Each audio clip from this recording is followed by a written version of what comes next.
오늘은 사무엘, 우리가 이제 이번 학기에 사무엘서를 좀 나누려고 교재를 바꿔봤거든요. 이 교재입니다. 이 교재고요. 제가 자꾸 마이크 왔다 갔다 하는 거. 이 교재를 하려고 하고 없으신 분들은 1층 사무실에서 구입하시면 되겠습니다. 왜 교재를 좀 바꿀 생각을 했냐면요. 이 교재가 좀 더 나누고 좀 이렇게 성경을 좀 살피는데 좀 더 유익하다는 생각이 들었어요. 그래서 좀 더 좀 성경 중심적인 구역 모임을 하면 좋겠다. 그러한 바람이 있었어가지고 이 교재를 고민하다가 선택을 했는데 좀 너무 어렵지는 않을 것 같고요. 그래서 오늘은 서론을 하고 다음 시간부터 일과를 진행하는 것으로 그렇게 하려고 합니다. 가격은 이게 정가 4,500원, 아마 4,000원에 파는 걸로 알고 있어요. 맞죠? 이렇게 하시면 될 것 같습니다. 사무엘상 제가 나눠드린 프린터를 보시면요. 배경이 어떻게 남아있냐면 사사시대에서 왕정시대까지 다르게 표현하면 사무엘의 출생에서 사울의 죽음까지 이게 이제 사무엘상이 기록된 기간에 대한 이야기입니다. 사무엘상은 사사시대를 배경으로 시작하고요. 그래서 누구 이야기부터 시작하죠? 한나 이야기부터 시작이 됩니다. 그 한나가 살았던 시대, 그 시대가 사사시대였어요. 그리고 이제 중요한 인물 사무엘이 출생하면서부터 이제 왕이 세워지고 사울 왕을 통해서 이스라엘이 왕정 국가에 들어가고 그리고 사울 왕이 죽기까지 31장이 죽기까지가 사무엘상의 전체 이야기고요. 사무엘상의 저자는 뭐 확실하진 않은데 이제 사무엘, 갓, 나단 이렇게 좀 연결해서 썼을 것이다 이렇게 학자들이 추정을 하고 있습니다. 사무엘상의 중심 인물은 앞에도 말씀드렸던 것처럼 첫 번째 사무엘이에요. 사무엘은 좀 독특한 이력을 가지고 있죠. 선지자고 제사장이고 사사였어요. 그래서 그리스도를 이제 보여주는 참 대표적인 사람이라고 할 수 있는데 선지자, 초대 선지자, 그리고 제사장. 왜냐하면 사무엘은 제사를 드렸잖아요. 그리고 이스라엘의 마지막 사사였던 그런 참 중요한 이스라엘에서 중요한 역할을 했던 사람이 사무엘이었고요. 두 번째 중심 인물이 사울이죠. 이스라엘의 초대 왕이고 하나님께 이제 불순종함으로 버림을 받은 왕.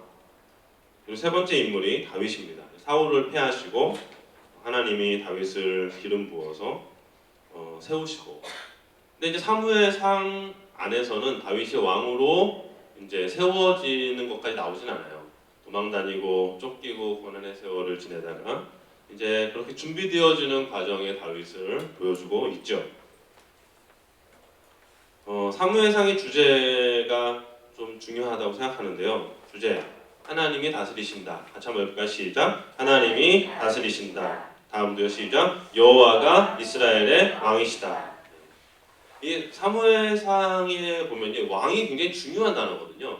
이 왕에 대한 어떤 그 사람들의 갈망 또 왕이 세워지는 과정 이런 이야기가 굉장히 자세하게 나와 있는데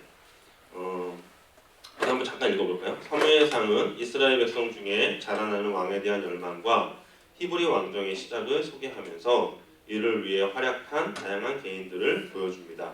왕정은 정치적인 문제보다는 신학적인 문제로 그려지고 있습니다. 이게 좀 중요한 얘기예요. 보통 이 왕이 이런 이야기 자체가 정치적인 이슈잖아요. 근데 사무엘상에서 왕은요 신학적인 문제라고 봐야 돼요. 신학적인 주제. 무슨 말이냐면 그 다음에 이스라엘의 하나님은 계속해서 이스라엘의 진정한 왕이 되신다는 것을 보여주고 있는 것이죠. 이스라엘 땅에 왕이 없을 사사시대나 이스라엘 땅에 왕이 세워진 이유나 누가 왕이시라는 거죠? 하나님, 여호와 하나님이 왕이시다. 이것을 분명하게 보여주고 있는 거예요. 계속 좀 읽어보면요. 지상의 왕은 하나님 앞에서 민족을 대표하며 하나님께로부터 책임을 받게 됩니다. 이 책은 기름 부음을 받은 왕의 성패가 하나님의 뜻에 자신을 맡기며 그분의 율법에 순종하느냐의 여부에 달려있음을 분명하게 드러내고 있습니다. 그래서 기름 부음 받은 왕이 실패한 사람 누구죠?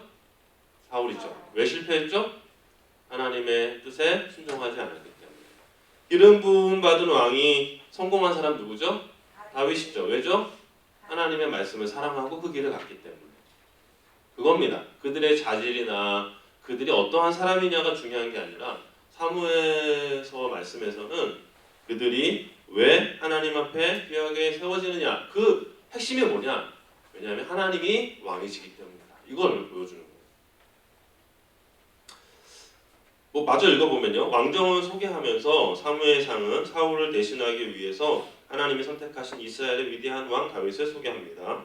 완전하지는 않았지만 다윗은 하나님의 마음에 합한 사람으로 인정받고 하나님은 다윗과 언약을 맺으시죠. 이 다윗 언약이 굉장히 중요한데요, 성경 전체적으로. 그래서 하나님은 이 언약에서 다윗에게 그 왕국의 보좌가 영원할 것을 약속하시고 그 약속은 다윗의 후손이신 예수 그리스도를 통해서 성취됩니다.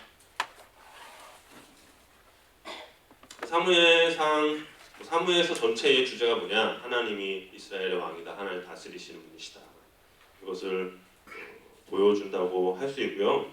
좀 배경을 조금 부연 설명을 해드리면, 이제 사무엘서가 시작하는 그 시대가 사사 시대였잖아요. 사사 시대는 어떤 시대였냐면 이스라엘 역사 가운데서도 가장 암울하고 가장 혼란스럽고 가장 어지러운 시대였어요.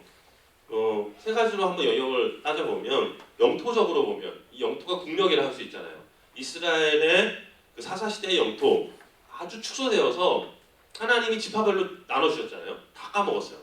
다 이제 사사기를 보면 다 까먹고 어떤 지파는 아예 다 빼앗기고, 그래서 거기 보면 루벤이나 단 지파 같은 경우에는 뭐 거의 땅이 남아있지 않는 그런 상태가 되어서 이스라엘이 중앙 산악지역 중심으로 겨우 이렇게 차지하고 있게 되는 것이 사사기 마지막까지 살펴보면 이스라엘의 영토가 어느 정도 이렇게 나옵니다. 다 잃어버렸어요. 도덕적으로는 어땠냐? 매우 부패하고 타락했는데 이걸 보여주는 게 사사기 마지막에 나온 두 가지 에피소드예요. 사사기 마지막에 미가 이야기와 레위인의 첩 이야기가 나오거든요. 그것을 통해서 뭘 보여주냐면 이스라엘이 얼마나 하나님에게로부터 멀어졌고 얼마나 도덕적으로 부패했는가, 얼마나 타락했는가, 이것을 적나라하게 보여주는 거예요. 그럼 영적으로도 이제 맞물려 있죠. 이제 그 도덕적인 원인과 맞물려서 사사 시대는 하나님께로부터 너무너무 멀리 떨어져 있던 시대다, 이렇게 볼 수 있고요. 이것을 사사기에서는 무엇라고 말씀하냐면 그때에 왕이 없으므로 사람들이 자기 소견에 옳은 대로 각기 행했다. 이게 사사기에 두 번이나 나오죠. 그리고 이것을 사무엘서에서는 어떻게 표현하냐면 여호와의 영광이 이스라엘에게서 떠났다, 이가봇, 이렇게 이야기합니다. 그러니까 이 사사 시대가 어떤 시대였냐면 하나님으로부터 완전히 등진 시대, 내 마음대로 살았던 시대, 그래서 결국 하나님도 떠날 수밖에 없었던 시대. 이런 시대 속에서 사무엘서가 시작되는 거예요. 우리 밑에 굵은 글씨를 같이 한번 읽어보겠습니다. 시작. 소망이 없던 이스라엘의 민족이 북동 아시아의 최강자로 오르게 되는 과정이 사무엘서의 배경이다. 그리고 이 일을 성취하는 데 부각되는 인물이 바로 다윗이다. 사무엘서에서는 그래서 다윗이라는 인물과 사울이라는 인물이 잘 좀 이렇게 대조가 되죠. 대조가 되면서 똑같이 기름 부은 왕이었지만 그들의 성패가 어떻게 갈렸는가. 한번 넘겨보실까요? 배우를 한번 잠깐 간단하게 살펴보면요. 총 세 가지 스토리로 인물적으로 보면 이야기할 수 있지만 다윗이 아직 왕으로 등극되지 않았기 때문에 총 2부로 이제 사무엘상을 나누어 본다면 1부는 1장에서 7장, 이제 마지막 사사 사무엘을 중심으로 기록이 되어 있죠. 그래서 엘리에서 사무엘로 국가 지도력의 첫 번째 이양이 이제 이루어지고요. 사무엘이 사사직분을 행하는 것이 4장에서 7장까지 나옵니다. 그리고 이제 2부로 첫 번째 왕 사울이 8장부터 이제 그의 죽음까지 나오는데요. 사무엘에서 사울로 국가 지도력의 두 번째 이양이 이루어지게 되고 이제 왕정 국가가 시작되는 것이죠. 그리고 사울 왕의 통치에 대해서 언급이 되면서 사울의 불순종으로 이제 하나님의 마음을 떠나고 그때부터 다윗이 부각되고 다윗이 준비되면서 사울에서 다윗으로 국가지도록의 세 번째 이항이 이제 다루어지는 그러한 이야기로 사무엘상 말씀이 기록되어 있습니다. 이제 우리가 사무엘상 1과를 하려면 이제 처음부터 1장부터 시작을 하잖아요. 그래서 이제 사무엘서의 시작을 좀 살펴보는 게 필요하겠다라는 생각이 들었어요.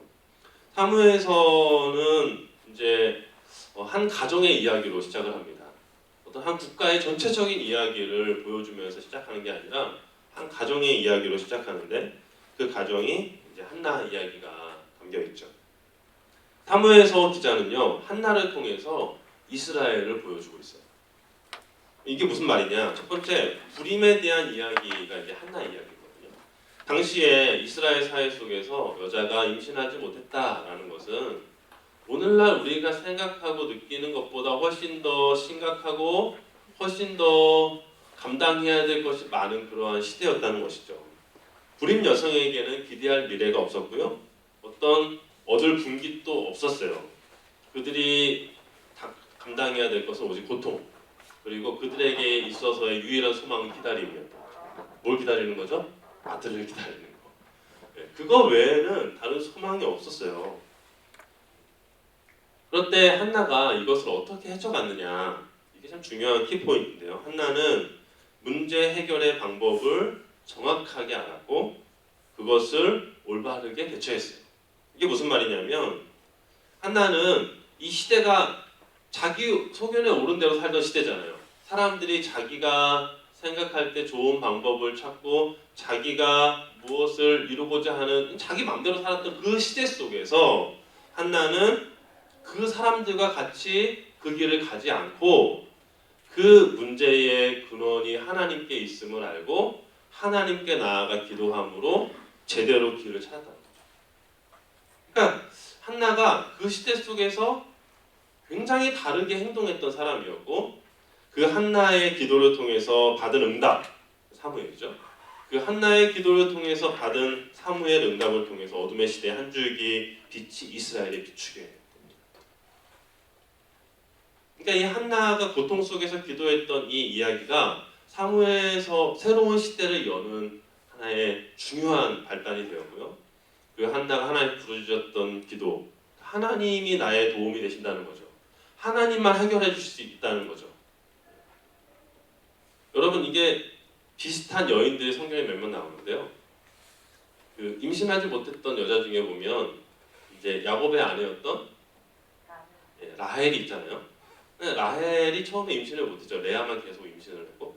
그래서 라헬이 뭐라고 얘기했는지 기억나십니까?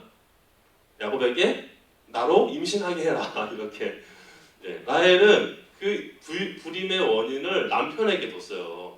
그래서 남편을 구박하고 쥐어삼고 이렇게 했죠. 그런데 한나는 그 불임의 고통 속에서 그 모든 것의 원인과 해결책을 하나님께 찾았어요. 그래서 하나님께 나아가서 간절히 기도했죠. 근데 이게 하나님이 기뻐 받으신 거죠. 그리고 그 응답으로 그 시대를 새롭게 일으킨 하나님의 사람을 보내셨어요. 근데 그렇게 한나 이야기와 함께 얽혀 나오는 스토리가 뭐냐면 그 시대 제사장들의 실패와 빼앗긴 언약궤에 대한 이야기예요. 거기 보면 이제 엘리와 홈리와 비나스가 이제 1장 또 2장, 3장 이렇게 언급이 되고 있습니다. 엘리는 하나님의 이상을 알지 못했던 둔했던 제사장으로 나오고, 그래서 이제 사무엘에게 하나님의 음성을 해주셔도 그것이 무엇인지 캐치를 못했죠. 왜냐하면 하나님의 음성을 들어본 것이 거의 없으니까. 그리고 홈리와 비나스는 불량자로 이제 나옵니다. 그리고 훔치고 하나님의 것을 빼앗고 자기 마음대로 취하고 부도덕한 사람들로 이렇게 기록되어 있습니다. 그렇게 잘못된 지도자들로 인해서 하나님의 영광이 이스라엘에게서 떠나게 돼요. 블레셋과의 전쟁 속에서 이들이 어떤 행동을 하냐면 하나님의 법궤가 가면 우리가 이길 것이다. 여호와의 언약궤를 가지고 무조건 가면 되리라. 그들이 잘못된 믿음을 가지고 있었죠. 여호와 하나님을 믿는 믿음이 아니라 그들이 가지고 있는 무언가 신령한 무언가가 있으면 된다라는 잘못된 믿음에 대해서 하나님은 그것을 과감히 깨뜨려 버리시는 일을 행하시고 결국 하나님의 임재의 상징인 언약궤가 다른 나라에 빼앗기게 됩니다. 그런데 이제 그 언약궤 빼앗긴 언약궤가 다시 이스라엘로 돌아와요. 어떻게 돌아오죠? 스스로 보내요. 스스로. 왜냐하면 하나님이 심한 독종을 가는 곳마다 보내시니까 감당할 수 없어서 이스라엘 백성들이 찾아온 게 아니에요. 그들이 스스로 돌려보냅니다. 언약궤 이동 경로 제가 잠깐 적어봤는데 처음에 이제 실로에 있었죠. 실로에 있었다가 아벡 전투에서 빼앗기게 되고 그래서 블레셋이 블레 다곤 신전이 있었던 아스돗에 뒀더니 이제 다곤 신전이 다 깨지고 그리고 독종이 나고 이래서 가드로 옮겼을 때 가드에 독종이 나고 에그론을 옮겼을 때 에그론에서 독종에 사람들이 많이 죽었어요. 그래서 이제 벳세메스로 이제 소를 몰고 보낸 거죠. 이제 소에 이제 수레에 실어가지고 이제 보내서 벳세메스로 이제 그냥 가게 했습니다. 벳세메스 사람들이 열어봐가지고 이제 또 많이 죽임을 당하고 그리고 나서 기란 여아림에서 이제 하나님의 언약궤가 그곳에서 오랜 세월을 이제 있게 됩니다. 그리고 나중에 다윗을 통해서 예루살렘에 오기까지 기란 여아림에 머무르게 되죠. 세 번째, 이제 사무엘서에서는 사무엘에 대해서 이야기를 하는데요. 하나님께 바쳐진 이 한 사람을 통해서 이스라엘이 회복되고 하나님의 통치가 다시 드러나게 되죠. 그리고 이 하나님의 회복의 시작이 무엇이냐? 하나님의 말씀이에요. 하나님의 말씀이 처음으로 시작된 시점이 뭐죠? 사무엘서에서 보면 사무엘아, 사무엘. 하나님의 말씀, 하나님의 음성이 들려요. 다시. 하나님의 음성이 희귀했던 시대에 사무엘아, 사무엘아, 사무엘아 세 번 부르시죠. 그리고 그 음성을 통해서 하나님의 말씀에 응답한 한 사람, 그리고 이제 그 하나님의 말씀을 통해 세워진 지도자를 통해서 그 민족이 함께 하나님께 응답하면서 하나님께 미스바에 모여서 함께 기도하고 여호와를 구하는 모든 과정을 통해서 뭘 보여주냐면 하나님의 말씀의 회복을 통해서 이스라엘을 회복하고 다시 부흥케 하시는 역사를 보여줍니다. 그렇게 이제 사무엘을 통해서 이스라엘이 이제 회복이 되는 과정 속에서 이스라엘 백성들은 열방과 같이 왕을 구합니다. 이게 사무엘서의 어떤 시작 부분이라고 할 수 있고요. 자세한 내용은 다음 주부터 이제 구체적으로 교재를 통해서 다루어보도록 하겠습니다.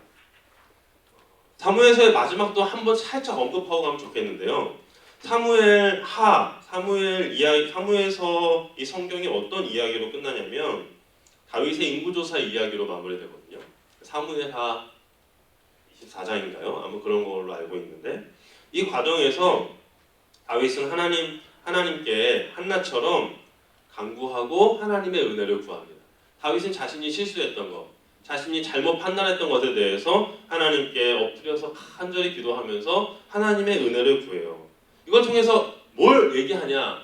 하나님 앞에 귀하게 쓰임받았던 한 나라의 왕도 한 작은